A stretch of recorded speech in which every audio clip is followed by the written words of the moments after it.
Good morning students. बेटा आज हिंदी व्याकरण में हम पढ़ेंगे पाठ 8। पाठ का नाम है विशेषण, जिसे हम अंग्रेजी में एडजेक्टिव भी कहते हैं। तो आज हम ये जानेंगे बेटा विशेषण किसे कहते हैं, इसके कितने भेद हैं और उन भेदों की परिभाषा भी हम जानेंगे। तो आइए हम जाने भी विशेषण किसे कहते हैं। संज्ञा अथवा सर्वनाम की विशेषता बताने वाले शब्दों को विशेषण कहते हैं। बेटा जहाँ संज्ञा और सर्वनाम शब्दों की विशेषता बताई जाती है उसे हम क्या कहते हैं, विशेषण। इसमें कोई भी एग्जाम्पल ले सकते हैं हम, जैसे हम लेंगे काला घोड़ा। तो ये घोड़ा, ये काला जो है बेटा, ये क्या है, विशेषण है। क्या है ये विशेषण है। और ये घोड़ा क्या है, यहाँ घोड़े की यहाँ विशेषता बताई जा रही है, तो ये क्या है, विशेष्य। जिस शब्द की विशेषता बताई जाए उसे हम विशेष्य कहते हैं। अब इसमें विशेष्य की डेफिनेशन भी पढ़ लेते हैं। वे संज्ञा या सर्वनाम शब्द जिनकी विशेषता बताई जाती है उसे क्या कहते हैं, विशेष्य कहते हैं। अब मैंने आपको एक एग्जाम्पल भी दिया।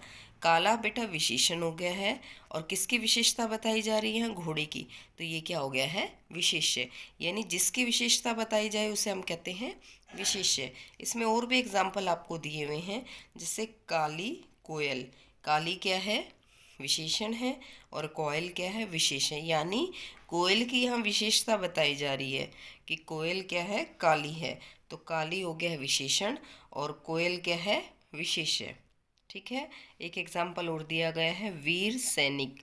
वीर क्या है, विशेषण हो गया बेटा, और सैनिक, ये वीर सैनिक की विशेषता बताई जा रही है कि वो वीर है, तो यहाँ सैनिक क्या है, विशेष्य। ठीक है। आज हम बेटा अब इसके बारे में हमने पहले जाना विशेषण किसे कहते हैं, विशेष्य किसे कहते हैं। अब बेटा विशेषण के कितने भेद हैं इसके बारे में जानते हैं। विशेषण के मुख्य रूप से बेटा वैसे तो हम 4 भेद पढ़ते हैं। अब इसमें 5, आपकी पुस्तक में 5 भेद दिए गए हैं। उन पांचों भेदों की व्याख्या हम जानेंगे कि कौन कौन से भेद हैं। सबसे पहले पढ़ेंगे गुणवाचक विशेषण, नंबर 2 परिमाणवाचक विशेषण, नंबर 3 है संख्यावाचक विशेषण, नंबर 4 संकेतवाचक विशेषण, जिसे हम बेटा सार्वनामिक विशेषण भी कह सकते हैं, नंबर 5 है व्यक्तिवाचक विशेषण। तो स्टेप बाय स्टेप हम इनकी डेफिनेशन पढ़ेंगे कि सबसे पहले गुणवाचक विशेषण किसे कहते हैं इसके बारे में जानते हैं। गुणवाचक विशेषण बेटा बेटा वे शब्द जो संज्ञा या सर्वनाम शब्दों के गुण या दोष का बोध कराएं उसे गुणवाचक विशेषण कहते हैं। तो बेटा गुणवाचक विशेषण में केवल ये नहीं है कि उसके गुणों के बारे में व्याख्या की जाएगी, उसके दोष भी कह सकते हैं, उसमें उसकी दशा के बारे में बताया जा सकता है, उसके काल के बारे में भी बताया जा सकता है, आकार के भी, वो लंबा है चौड़ा है, रंग रूप के बारे में बताया जा सकता है, और स्थान के बारे में भी। यानी गुणवाचक विशेषण में केवल उसकी क्वालिटी के बारे में नहीं बताया जाता, उसके दोषों के बारे में भी बताया जा सकता है, उसकी दशा के बारे में भी। अब इसके बारे में हम देखते हैं। जैसे गुणवाचक विशेषण में गुण बोध, यानी हम देखते हैं बेटा वो व्यक्ति किसी के अच्छाई के बारे में भी बता सकते हैं, जैसे वो भला है, दानी है, सच्चा है। फिर उसके दोष, व्यक्ति के दोषों के बारे में भी हम जान सकते हैं कि वो दुष्ट है, पापी है। इस प्रकार हम बेटा स्टेप बाय स्टेप देखते हैं। उसके दशा के बारे में भी, वह मोटा है, पतला है, दुबला है। काल क्या है, समय के बारे में भी, कितना पुराना है, नया है, ताज़ा है। आकार के बारे में हम जानेंगे बेटा, वो लंबा है, चौड़ा है, नुकीला है, सुडौल है। रंग में बेटा आप रंग के बारे में जानते हैं, जैसे लाल, पीला, हरा, नीला इत्यादि। स्थान के बारे में बोध होगा तो बेटा वहाँ आपको बताएंगे दायां है, बायां है, भीतरी है, बाहरी है। तो इस प्रकार गुणवाचक विशेषण में केवल व्यक्ति के गुणों के बारे में नहीं बल्कि उसके दोषों के बारे में भी, उसकी दशा, अवस्था, काल आदि के बारे में भी बताया जाता है। एक एग्जाम्पल ले लेते हैं बेटा इसका। जैसे इसमें बताया गया है, रवि का भाई बहुत दुबला है। अब दुबला किस में आएगा बेटा, ये व्यक्ति की दशा के बारे में बता रहा है। ये देखो दशा, ये कैसा है, वो दुबला है। ठीक है। श्वेता की साड़ी गुलाबी है।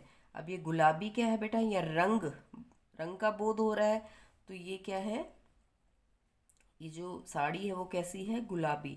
तो यहाँ रंग का बोध हो रहा है, मैंने आपको पहले भी बताया, जहाँ रंग का बोध हो तो वहाँ गुणवाचक विशेषण होगा। ठीक है।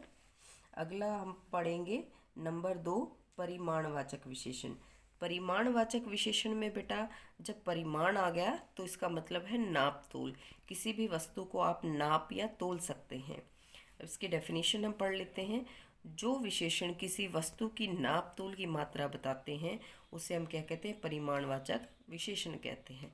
तो यहाँ बेटा किसी भी वस्तु को नापा या तोला भी जा सकता है। जैसे मुझे थोड़ा दूध दीजिए, क्या दीजिए, थोड़ा दूध। ठीक है बेटा। परिमाणवाचक विशेषण के भी 2 पार्ट होते हैं। आप अगली क्लास में जाएंगे तो इसके भी 2 भेद पढ़ेंगे। एक पढ़ेंगे निश्चयवाचक,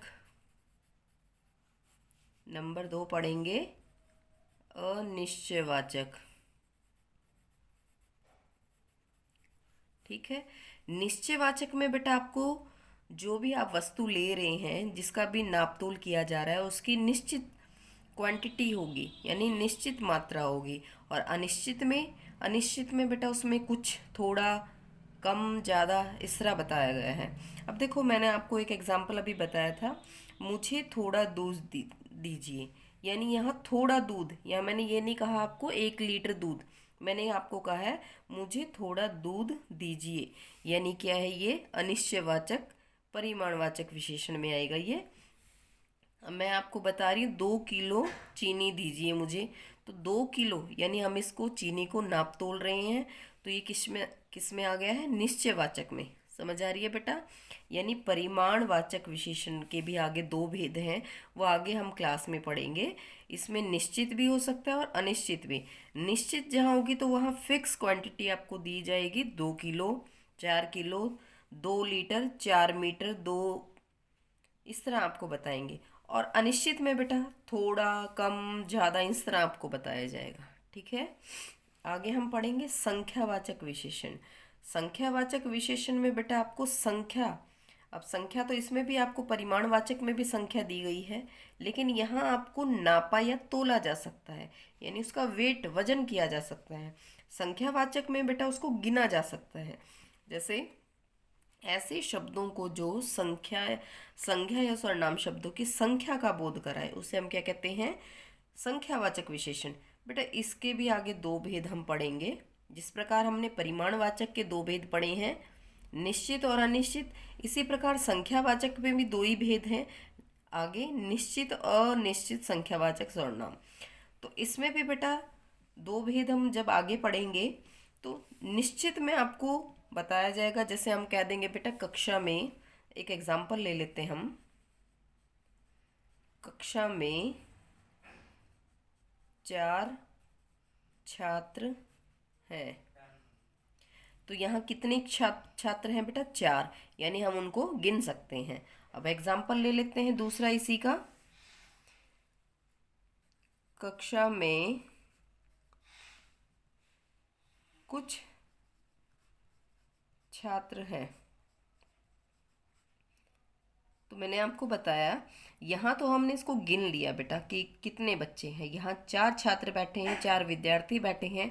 अब मैंने अगला लिया है कक्षा में कुछ छात्र हैं, यानी कुछ में बेटा कुछ तो हमने आपको परिमाण में भी बताया था, अब हमने इसमें भी बताया है, इसमें भी डिफरेंस हम आपको बताएंगे। तो कक्षा में कुछ छात्र हैं, यानी ये निश्चित संख्या नहीं है। ठीक है। अब इसी का बेटा इसमें और एग्जाम्पल हम ले लेते हैं। देखें, उसने अपने 4 मित्रों को दावत पर बुलाया। कितने मित्रों को बुलाया, 4 मित्रों को, यानी हम यहाँ गिन सकते हैं 4 मित्रों को। आगे है, रात पुलिस ने कुछ चोरों को पकड़ा, यानी रात में पुलिस ने कितने चोरों को पकड़ा, कुछ, यानी हमने उनको गिना नहीं है, अंदाज़ा लगाया कि कुछ चोर थे। ठीक है। ये हमारा हो गया संख्यावाचक विशेषण। अब हम अगला पढ़ते हैं बेटा संकेतवाचक, जिसे मैंने आपको बताया था सार्वनामिक विशेषण भी कहा जा सकता है। सार्वनामिक विशेषण बेटा देख लेते हैं, जो सर्वनाम संज्ञा से पहला आकर उसकी ओर संकेत करे, उसकी ओर इशारा करे, उसे हम कहते हैं संकेतवाचक विशेषण या सार्वनामिक विशेषण। ठीक है, संज्ञा से पहले क्या लग जाएगा? स्वर्णाम। स्वर्णाम लगने से उसकी क्या हो जाएगी? उसकी ओर इशारा करेंगे तो वो संकेतवाचक विशेषण कहलाएगा या सार्वनामिक विशेषण। उसमें हम देख लेते हैं, यह लड़की अच्छा गाती है।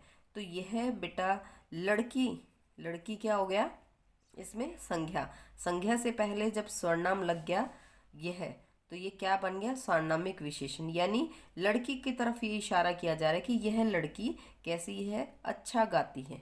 ठीक है, ये आम बहुत मीठे हैं। आम क्या है बेटा? संज्ञा। संज्ञा से पहले क्या लग गया? सर्वनाम लग गया।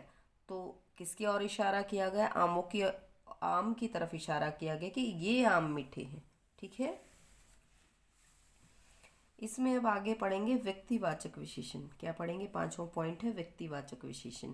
व्यक्तिवाचक विशेषण में बेटा ये वे विशेषण हैं जो व्यक्तिवाचक संज्ञाओं से बनाए जाते हैं, उसे हम क्या कहते हैं? व्यक्तिवाचक विशेषण कहते हैं। अब इसमें बेटा पिताजी बंगाली रसगुल्ले लाए, यानी बंगाल से बंगाली बन गया है। छवि जयपुरी लहंगा पहनेगी, जयपुर से क्या बन गया है? जयपुरी। ठीक है, दीदी ने बनारसी साड़ी खरीदी, बनारस से क्या बन गई है? बनारसी बन गई है। हमने इलाहाबादी अमरूद खाए, कौन से? इलाहाबाद से क्या बन गया है? इलाहाबादी। तो यहाँ कहा गया है बेटा ये वे विशेषण है जो व्यक्तिवाचक संज्ञाओं से बनाए जाते हैं। ठीक है, आगे है बेटा, मैंने आपको बताया था, आपको मैंने सार्वनामिक विशेषण पढ़ाया है या संकेतवाचक विशेषण पढ़ाया है, तो बेटा उसमें डिफरेंस पूछा जा सकता है। सर्वनाम तथा सार्वनामिक विशेषण में अंतर पूछा जा सकता है आपको। सर्वनाम किसे कहते हैं बेटा? जो संज्ञा के स्थान पर प्रयोग, शब्द जो है संज्ञा के स्थान पर प्रयोग किए जाते हैं उसे हम कहते हैं सर्वनाम कहते हैं। जबकि सार्वनामिक विशेषण किसे कहते हैं? जबकि सार्वनामिक विशेषण संज्ञा से पहले आकर उसकी ओर इशारा करते हैं, संकेत करते हैं, संज्ञा से पहले आते हैं बेटा। मैंने आपको अभी एग्जाम्पल बताया था, अब मैं कोई और एग्जाम्पल ले लेती हूँ।